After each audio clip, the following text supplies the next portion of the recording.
Dewi Persik sebut upaya mediasi dengan Ketua RT soal sapi kurban buntu.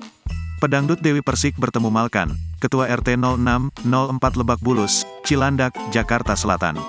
Pertemuan Dewi Persik dan Pak RT berlangsung di Masjid Babul Hoirot, Cilandak, Kamis, tanggal 29 Juni tahun 2023, sore. Pertemuan itu untuk menyelesaikan kisruh sapi kurban sumbangan Dewi Persik yang ditolak Malkan. Mediasi Dewi Persik dan Pak RT berlangsung di lantai 2 masjid. Namun, upaya mediasi itu sempat memanas saat Dewi Persik dan Pak RT justru bersitegang.